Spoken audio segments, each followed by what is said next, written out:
ایک انجمن کا نام ہے، ایک قبیلے کا نام ہے، ایک گروہ کا نام ہے، ایک مدرسے کا نام ہے۔ اور روح نبوت کی جس شعبے میں بھی آپ دیکھیں گے، آپ کو حضرت شیخ الاسلام سرفرست نظر آئیں گے۔ بطور مترجم کے دیکھیں گے، بطور مفسر کے دیکھیں، بطور محدث کے دیکھیں، فقیہ کے دیکھیں، ادیب کے دیکھیں، شاعر کے دیکھیں، نحوی کے نام پہ دیکھیں، صفی کے نام پہ دیکھیں، آپ کو شیخ الاسلام ہر صف میں انشاءاللہ العزیز اول نمبر کے اوپر آپ کو نظر آئے۔ اور حضرت کی خدمات علوم نبوت کے لیے، مدارس دینہ کے لیے، اس ملک کے لیے اور اس ملت کے لیے جو ہے، انہیں الفاظ کے اندر اگر سمجھنا کریں گے تو ہمیں بہت بڑے بڑے دفاتر اور لکھنے کے لیے بہت بہت زیادہ کافی چاہیے۔ حضرت کی خدمات کے اعتراف میں تمام طلباء سے ملتمس ہوں کہ کھڑے ہو کر حضرت کو خراج تحسین پیش کریں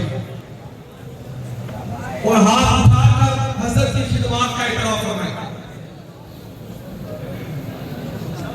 اور ہم سب دعا کر رہے ہیں اللہ ان کا سایہ ہمارے سر پر تعبیر قائم و دائم رکھے، اللہ ان کو لمبی صحت والی زندگی دے، ہم ان چہروں کو دیکھتے رہے، ان کی زیارت کرتے رہے، ان کے فیض اٹھاتے رہے، قصر فیض کرتے رہے، ہم ان شخصیات سے استفادہ کرتے رہے۔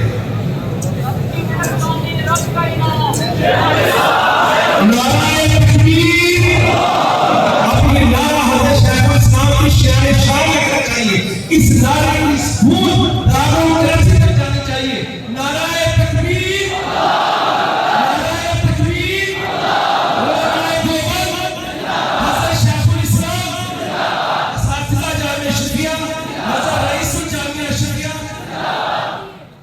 بہت مہربانی آپ تشریف رکھیے۔ اب انشاءاللہ وزیر عبادت ہوگی اور بخاری شریف جو آخری حدیث ہے وہ تمام طلباء مل کر پڑھیں گے انشاءاللہ العزیز۔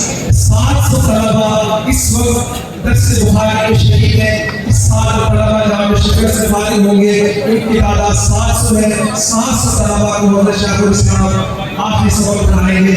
شیخ الاسلام حضرت مولانا مفتی محمد عبدالصالح صاحب دعوت برکات العالیہ حافظہ اللہ تعالی۔